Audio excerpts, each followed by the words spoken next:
बोलो गुरुदेव भगवान की जय। प्यारे कृष्ण कन्हैया लाल की जय। प्रेम सागर भागवत कथा का अंश 7वां अध्याय पूतना वध।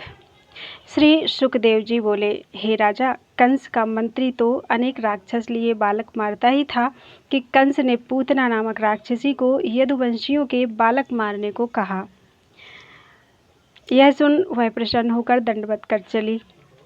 भये पूत हैं नंद के, सुनो गोकुल गाँव, छल कर अवहीं मारी हों, गोपी होए के जाऊं। श्रृंगार कर, आभूषण पहनकर, कुछ में विष लगाकर, मोहिनी रूप बनकर, कपट किए हुए, कमल का फूल हाथ में लिए, बन ठन के ऐसी चली पूतना कि जैसे श्रृंगार किए लक्ष्मी अपने पति पे जाती होए। गोकुल में पहुंचकर हंसती हंसती नंद के मंदिर के बीच गई। इसे देखकर सब गोपियां मोहित होकर भूली सी रहीं। यह जा यशोदा के पास बैठी और कुशल पूछकर आशीष दी कि वीर तेरा कान्हा जीवे कोटि बरिस, ऐसी प्रीति बढ़ाए। लड़के को यशोदा के हाथ से लेकर ज्यों ही दूध पिलाने लगी त्यों ही श्री कृष्ण दोनों हाथों से छाती पकड़ मुंह में लगाए लगे, प्राण समेत दूध पीने लगे। तब तो अति व्याकुल होकर पूतना पुकारी, कैसा यशोदा, तेरा पूत मनुष्य नहीं है, यह है यमदूत। जेवरी जान, मैंने सांप पकड़ा, जो इसके हाथ से बचकर जीती जाऊंगी तो फिर गोकुल में कभी नहीं आऊंगी। कृष्ण ने न छोड़ी, निदान उसका जी लिया। वह पछाड़ खाकर ऐसी गिरी जैसे आकाश से वज्र गिरे। तिसका अति शब्द सुनकर रोहिणी और यशोदा रोती पीटती वहां आई जहां पूतना 2 कोष में पड़ी थी और उनके पीछे सब गांव उठ धाया। देखा तो श्री कृष्ण उसकी छाती पर चढ़े दूध पी रहे थे। झट उठाकर मुख चूमा, हृदय से लगाया, घर ले आई, सियानों को बुलाया, झाड़ फूंक कराने लगी और पूतना को देखकर गोपी ग्वाल खड़े आपस में कह रहे थे कि भाई, इसके गिरने का धमाका सुनकर हम ऐसे डरे हैं जो छाती अभी तक धड़कती है। न जानिए बालक की क्या गति हुई होगी। इतने में मथुरा श्री नंद जी आए तो देखते क्या हैं कि एक राक्षसी मरी पड़ी है और ब्रजवासियों की भीड़ घेरे खड़ी है। पूछा, यह उपाधि कैसे हुई? कहने लगे, महाराज, पहले तो यह अति सुंदरी होकर तुम्हारे घर आशीष देने गई, फिर यह कृष्ण को लेकर दूध पिलाने लगी, पीछे हम नहीं जानते क्या गति हुई। इतना सुन नंद जी बोले, बड़ी कुशल भई जो बालक बचा, और यह गोकुल पर ना गिरी, नहीं तो कोई जीता न बचता, सब इसके नीचे दब मरते। यूं कहकर नंद जी तो घर आए, दान पुण्य करने लगे और ग्वाल वालों ने झट से फावड़े कुदाल से पूतना के हाथ पांव काट काट कर गड्ढे खोद कर गाड़ दिया और अंश और मांस चाम इकट्ठा करके फूंक दिया। उसके जलने से ऐसी सुगंध फैली कि जिससे संसार सुगंधी से भर गया। बोलो वृंदावन बिहारी लाल की जय। सकटासुर तृणावर्त वध। जेहि नक्षत्र मोहन भये, सो नक्षत्र परि आए, चारु बधाए रीति सब, करत यशोदा माए। श्री सुखदेव जी बोले, हे राजा परीक्षित, जब 27 दिन के हरि हुए तब नंद जी ने सब ब्राह्मण और ब्रजवासियों को न्योता भेज दिया। वे आए, तिन्हें आकर आदर मानकर बैठाया, आगे ब्राह्मणों को बहुत सा दान देकर विदा किया और भाइयों को बागे पहराए, सटरस भोजन कराने लगे। तो इस समय यशोदा रानी परोसती थी, रोहिणी टहल करती थी, ब्रजवासी हंस हंस के खा रहे थे, गोपियां गीत गा रही थीं। सब आनंद में ऐसे मगन थे कि कृष्ण की सुधि किसी को भी नहीं थी। और कृष्ण एक भारी छकड़े के नीचे पालने में अचेत सोते थे कि इतने में भूखे होकर जगे तो पांव का अंगूठा मुंह में देकर रोने लगे और हिलक हिलक कर चारों ओर देखने लगे। उसी अवसर में उड़ता हुआ एक राक्षस आ निकला। कृष्ण को अकेला देख अपने मन में कहने लगा कि यह तो कोई बड़ा बलि उपजा है, पर आज मैं इसे पूतना का बैर लूंगा। ये मन में ठान कर सकट में आन बैठा। इसी से उसका नाम सकटासुर हुआ। जब गाढ़ा चरचराए कर हिला तब श्री कृष्ण ने बिलखते बिलखते एक ऐसी लात मारी कि वह मरकर कंस की सभा मथुरा में जाकर गिरा और कंस देखकर बड़ा दुखित हुआ। इधर छकड़ा टूक टूक होकर गिरा तो जितने बासन दूध दही के थे सब फूटकर चूर चूर हुए और गोरस की नदी बह निकली। गाढ़े के टूटने और फूटने का शब्द सुनकर सब गोपी ग्वाल दौड़ाए। गाढ़ा बैलगाड़ी को कहते हैं। आते ही यशोदा जी ने कृष्ण को उठाया, मुंह चूम कर छाती से लगाया। यह अचरज देखकर सब आपस में कहने लगे कि आज ईश्वर ने बड़ी कृपा की, जो बालक बच रहा और खाली सकट ही टूटा। इतनी कथा सुनाते ही श्री सुखदेव जी बोले, हे महाराज, जब हरि 5 महीने के हुए तब कृष्ण ने तृणावर्त को पठाया। वह बगुला होकर गोकुल में आया। नंदरानी कृष्ण को गोद में लिए आंगन के बीच में बैठी थी कि एकाएक कन्हैया ऐसे भारी हुए जो यशोदा ने मारे बोझ के गोद से उतारे। इतने में एक ऐसी आंधी आई कि दिन को रात हो गई और पेड़ उखड़ उखड़ कर गिरने लगे, छप्पर उड़ने लगे। तब व्याकुल होकर यशोदा जी श्री कृष्ण को उठाने लगी, पर वे न उठे। ज्यों ही उनके शरीर से इनका हाथ अलग हुआ, त्यों ही तृणावर्त आकाश को ले उड़ा और मन में कहने लगा कि आज इसे बिना मारे नहीं रहूंगा। वह तो कृष्ण को लिए वहां पर यह विचार करता था, और यहाँ यशोदा जी ने जब कृष्ण को नहीं पाया तब रो रो के कृष्ण कृष्ण कहकर पुकारने लगी। यह शब्द सुनकर गोपी ग्वाल दौड़े आए, साथ ही ढूंढने धाए। अंधेरे में अटकल से टटोल कर चलते तो भी ठोकर खाए खाए के गिर पड़ते थे। जब श्री कृष्ण ने नंद यशोदा सहित सब ब्रजवासी को अति दुखित देखा, तब तृणावर्त को फिराए आंगन में लाए शिला पर पटका। तुरंत उसका जी देह से निकल सटका। आंधी थम गई, उजाला हुआ। सब भूले भटके घर आए तो देखें तो राक्षस आंगन में मरा पड़ा है। श्री कृष्ण उसकी छाती पर खेल रहे हैं। आते ही यशोदा ने उठा के कंठ से लगा लिया और बहुत सा दान ब्राह्मणों को दिया। बोलो वृंदावन बिहारी लाल की जय। 9वां अध्याय, श्री कृष्ण का नामकरण संस्कार। श्री सुखदेव जी बोले, हे राजा, एक दिन वसुदेव जी ने गर्ग मुनि को, जो ज्योतिषी और यदुवंशियों के पुरोहित थे, उन्हें बुलाकर कहा कि तुम गोकुल में जाओ और लड़के का नामकरण संस्कार कराओ। गई रोहिणी गर्भ सो भयो पूत है ताहि, किति आयु कैसो बली, कहा नाम तेहि आही। और नंद जी के पुत्र हुआ है, सो भी तुम्हें बुलाए गए हैं। सुनते ही गर्ग मुनि प्रसन्न होकर चले और गोकुल के निकट जाकर पहुंचे। उसी समय किसी ने नंद जी से कहा कि यदुवंशियों के पुरोहित गर्ग मुनि जी आए हैं। यह सुनकर नंद जी ने कहा, महाराज, बड़े भाग्य हमारे जो आपने दर्शन दिया। तुम्हारे प्रताप से 2 पुत्र हुए हैं, एक रोहिणी के और एक हमारी। कृपा करते इनका नाम धरिए। गर्ग मुनि बोले, नाम रखना उचित नहीं है, क्योंकि यह बात फैलेगी कि गर्ग मुनि गोकुल में लड़कों का नाम धरने आए हैं, और कंस सुन पाएगा तो वह यही जानेगा कि देवकी के पुत्र को वसुदेव के मित्र के यहाँ कोई पहुँचा के आया है। इसलिए गर्ग पुरोहित गया है। यह समझ बूझ के मुझको पकड़ मंगावेगा, और न जानिए तुम पर भी क्या उपाधि लावे। इसे तुम फैलाओ मत करो, चुपचाप घर में नाम धरवा लो। नंद जी बोले, गर्ग जी, तुमने सच कहा। इतना कहकर घर के भीतर ले जाकर बैठाया। तब गर्ग मुनि ने नंद जी से दोनों जन्मतिथि और समय पूछकर लगन शोध मास ठहराया और कहा कि सुनो नंद जी, वसुदेव की रानी रोहिणी के पुत्र के तो इतने नाम होवेंगे, संकर्षण, रेवती, रमण, बलदेव, बलराम, कालिंद्री, भेदन, हलधर और बलवीर तथा कृष्ण रूप जो तुम्हारा लड़का है उसके नाम अनगिनत हैं।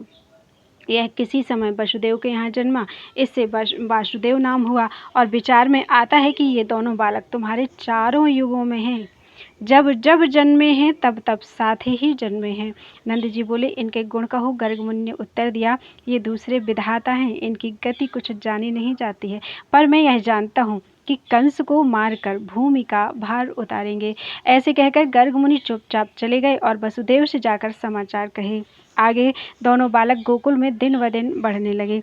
नीले पीले झिंगुले पहने, माथे पर छोटी छोटी लटुरियाँ बिखरी, खिलौने हाथ में लिए खेलते आंगन के बीच घुटनों घुटनों चल दिए और गिर पड़े और तोतली बातें करें। रोहिणी और यशोदा पीछे लगी फिरें, इसलिए कि कहीं बालक किसी से डर के ठोकर खाकर ना गिरे। जब छोटे छोटे बछड़े और बछियाओं की पूंछ पकड़ उठे और गिर पड़े, तब यशोदा और रोहिणी अति प्यार से उठा के छाती से लगाएं, दूध पिलाएं, भांति भांति के लाड़ लड़ावें। जब श्री कृष्ण बड़े भये तो एक दिन ग्वाल बाल साथ लेकर ब्रज में दधी माखन की चोरी को गए। सूने घर में ढूंढे जाए, जो पावे सो दे लुटाए। जिनको घर में सोते पावे, तिनको ढकी दही ढरकावे। जहाँ छीके पर गोरस इत्यादि रखा देखें, तहाँ पीढ़ी पर पटरा, पटरे पर ऊखल, ऊखल पर धरकर साथियों को खड़ा करके उसके ऊपर चढ़कर उतार लें। कुछ खावें, कुछ लुटावें, ऐसे गोपियों के घर नित्य चोरी करावें। एक दिन सब ने मना किया और गेह में मोहन को आने दिया। ज्यों ही घर भीतर बैठे, चाहे कि दही माखन चुरावे, त्यों ही गोपी ने जाए पकड़कर कहा, दिन दिन आते थे निसी भोर, अब कहाँ जाओगे माखन चोर। यूँ कहकर जब सब गोपी मिल कन्हैया को पकड़कर यशोदा के पास उलाहना देने चली, तब श्री कृष्ण ने ऐसा छल किया कि उसके लड़के का हाथ उसे पकड़ा दिया और अपने दौड़कर अपने ग्वाल वालों का संग लिया। वे ग्वाल ने चल दी और नंद रानी के निकट आकर पांव पड़कर बोली कि जो तुम बुरा ना मानो तो हम कहें। जैसी कुछ उपाधि कृष्ण ने ठानी है। दूध दही माखन मही, बचे नहीं ब्रज मांझ। ऐसी चोरी करत है, फिरत भोर अरु सांझ। जहाँ कहीं धरा ढका पाते हैं, तहाँ से निधड़क उठा लाते हैं। कुछ खाते हैं, कुछ गिराते हैं, और जो कोई इनके मुख में दही लगा बतावे, तासो उलट कर कहते हैं कि तूने ही तो लगाया है। इस भांति नित नई चोरी करके आते हैं। आज हमने पकड़वाया सो तुमको दिखाने लाई हैं। यशोदा बोली, वीर तू किसका लड़का पकड़ लाई? कल से तो बाहर नहीं निकला मेरा लड़का, मेरा कुंवर कन्हई। ऐसी ही सच बोलती हो, यह सुन और अपना ही बालक हाथ में देखकर हंस कर लजाए रही। तब यशोदा जी ने कृष्ण को बुला के कहा, पुत्र तुम किसी के यहाँ मत जाओ, जो चाहो सो घर में से ले आओ, घर में से ले खाओ। सुन के कान्ह कहत तुतलाए, मत मैया तू इन्हें पतियाए। झूठी गोपी झूठ ही बोले, मेरे पीछे लागी डोले। कभी दोहनी बछड़ा पकड़ाती हैं, कभी घर की टहल कराती हैं, मुझे द्वारे रखवाली बैठाए के अपने काज को जाती हैं, फिर झूठ मूठ आए के तुमसे बातें लगाती हैं। यूँ सुनकर गोपी हरिमुख देख देख के मुस्कुरा कर चली गई। आगे एक दिन कृष्ण बलराम सखाओं के संग रेत में खेलते थे कि कान्हा ने मिट्टी खाई तो एक सखा ने यशोदा से जा लगाई। वह क्रोध कर हाथ में छड़ी लेके आई। माँ को रिस भरी आती देख मुंह पोंछ कर डर कर खड़े हो रहे। इन्होंने आते ही कहा, क्यों रे, तूने मिट्टी क्यों खाई? कृष्ण डर से कांपते बोले, मैया तू मत रिसाए, कहीं मनुष्य भी मिट्टी खाते हैं? वह बोली, मैं तेरी अटपटी बात नहीं सुनती, जो तू सच्चा है तो अपना मुख दिखा। जो ही कृष्ण ने मुख खोला, त्यों ही उसमें 3 लोक दृष्टि आए। तब यशोदा जी को ज्ञान हुआ तो मन में कहने लगी कि मैं बड़ी मूर्ख हूँ, जो त्रिलोकीनाथ को अपना सुत मानती हूँ। इतनी कथा कहकर श्री सुखदेव जी राजा परीक्षित से बोले, हे राजा, जब नंद रानी ने ऐसा जाना, तब हरि ने जगत मोहिनी माया फैलाई, तो इतने में मोहन को यशोदा प्यार करके कंठ लगा के घर ले आई। बोल वृंदावन बिहारी लाल की जय। 10वां अध्याय, भगवान श्री कृष्ण का ऊखल से बांधा जाना। एक दिन दही मथने को भोर ही नंदरानी उठी और सब गोपियों को जगाया, बुलाया। वे आए घर, झाड़ बुहार लीप पोत अपनी अपनी मथनियाँ ले लेके दधी मथने लगी। तहाँ नंद महरी भी एक बड़ा सा कोरा चरुआ लेकर गड़ुए पर रखकर चौकी बिछाकर नेती और रई मंगाए के टटकी टटकी दहेड़ियाँ बाँच बाँच राम कृष्ण के लिए बिलोमन बैठी। तो इस समय नंद के घर ऐसा शब्द दही मथने का हो रहा था जैसे मेघ गरजता हो। इतने में श्री कृष्ण जागे तो रोक रोक कर मैया मैया कहकर पुकारा, किसी ने नहीं सुना। तब आप ही यशोदा के निकट आए, आंखें डबडबाए के अनमने होकर सिसक सिसक कर तुतला तुतला कर कहने लगे, मैया तुझे कई बेर बुलाया पर मुझे कलेवा देने नहीं आई, तेरा काज अब तक नहीं निबड़ा। इतना कह के मचल पड़े और लगे चरुए से निकाल दोनों हाथ डालकर मक्खन काढ़ काढ़ कर फेंकने लगे, अंग अंग पर लपेटने लगे और पाँव पटक पटक कर आंचल खींच खींच कर रोने लगे। तब नंद रानी घबरा के झुंझला के बोली, बेटा यह क्या चाल निकाली? चल उठ तुझे कलेऊ देऊं, कृष्ण कहें अब मैं नहीं लेऊं। पहले क्यों नहीं दीन हो मोए, अब तो मेरी ले बलाए। निदान यशोदा ने फुसला के प्यार से मुंह चूम कर गोद में उठा लिया और दधी माखन रोटी खाने को दिया। हरि हंस हंस के खाते थे। नंद महर आंचल की ओट किए खिला रही थी, इसलिए कि मति किसी की दीठ न लगे। नजर न लगे। इसी बीच एक गोपी ने आकर कहा कि तुम यहाँ बैठी हो। वहाँ चूल्हे पर से दूध उफन गया। यह सुनते ही झट कृष्ण को गोद से उतार कर उठ धाई और जाके दूध बचाया। वहाँ कान्हा दही मही के मटका फोड़ कर, रई तोड़कर, माखन भरी कमोरी लेकर ग्वालों में दौड़ाई। एक उखल औंधा धरा पाया, तिस पर जा बैठे और चारों ओर सखाओं को बैठाए लगे। आपस में हंस हंस के बांट बांट के माखन खाने लगे। इतने में यशोदा दूध उतार के आई। देखा तो आंगन और तिवारे में दही मही की कीच हो रही थी। तब तो सोच समझकर हाथ में छड़ी लेकर निकली और ढूंढती ढूंढती वहां आई जहां श्री कृष्ण मंडली बना के माखन खा रहे थे और खिला रहे थे। जाते ही पीछे से घेरा तो हरी माँ को देखते ही रो रो कर हा हा खाए लगे। कहने लगे कि गोरस किसने लुटाया, मैं नहीं जानू, मुझे छोड़ दे। ऐसे दीन वचन सुन के यशोदा हंसकर हाथ से छड़ी गेर और आनंद में मगन होकर रिस के निष्कंठ लगाए श्री कृष्ण को ऊखल से बांधने लगी। तब श्री कृष्ण ने ऐसा किया कि जिस रस्सी से बांधे वही छोटी हो जाए। यशोदा ने सारी घर की रस्सी मंगवाई तो भी श्री कृष्ण बांधे न गए। निदान माँ को दुखित जानकर आप ही बंधाई में आ गए। नंदरानी उन्हें बांधकर गोपियों से खोलने की सौंह ले फिर घर की टहल करने लगी। बोलो वृंदावन बिहारी लाल की जय। 11वां अध्याय यमलार्जुन की कथा। सुखदेव जी बोले, हे राजा, श्री कृष्ण चंद्र को बंधे बंधे पूर्व जन्म की कुबेर के बेटों को नारद की शाप की याद आई। यह सुनकर राजा परीक्षित ने श्री सुखदेव जी से पूछा, महाराज, कुबेर के पुत्रों को नारद मुनि ने कैसे शाप दिया, सो समझा के कहो। सुखदेव मुनि बोले, नलकुबर नाम कुबेर के 2 लड़के कैलाश में रहते थे। शिष्यों की अति सेवा कर धनवान हुए। स्त्रियां साथ लेकर वे वन विहार को गए। वहां जाकर मद्य पीकर मदमाते भये रानियों समेत नंगे होकर गंगा में नहाने लगे और गल वहियां डाल डालकर अनेक भांति की किलोले करने लगे। इतने में नारद मुनि आ निकले। उन्हें देखते ही रानियां तो निकल कर कपड़े पहनने लगी और ये मतवाले वहीं खड़े रहे। उनकी दशा देख मन में नारद जी कहने लगे कि इनको धन का गर्व हुआ है, इसी से मदमाते हो। काम क्रोध को सुख कर मानते हो। निर्धन मनुष्य को अहंकार नहीं होता और धनवान को धर्म अधर्म का विचार कहाँ है। इतना कहकर नारद मुनि ने इन्हें श्राप दिया कि इस पाप से तुम गोकुल में जाकर वृक्ष हो जाओ। तब श्री कृष्ण अवतार लेंगे। जब श्री कृष्ण अवतार लेंगे तब तुम्हें मुक्ति देंगे। ऐसा कहकर नारद मुनि ने उन्हें श्राप दे दिया। उसी से वे गोकुल में आकर वृक्ष हुए। तब उनका नाम यमलार्जुन हुआ। इसी बात की सुरति कर श्री कृष्ण ओखली को घसीट कर वहां ले गए जहां यमलार्जुन खड़े थे। जाते ही उन दोनों तरुवरों के बीच में ऊखल को अटकाकर बल से एक झटका मारा कि वे दोनों पेड़ उखड़ पड़े और उनमें से 2 पुरुष अति सुंदर निकलकर हाथ जोड़कर स्तुति करने लगे। तब श्री कृष्ण बोले, सुनो, नारद मुनि ने तुम पर बड़ी दया की जो गोकुल में मुक्ति दी।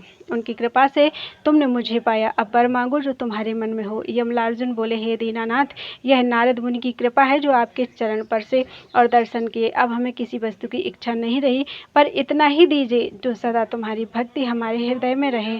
सोई श्री कृष्णचंद्र ने तन्हें वर दे दिया और विदा कर दिया।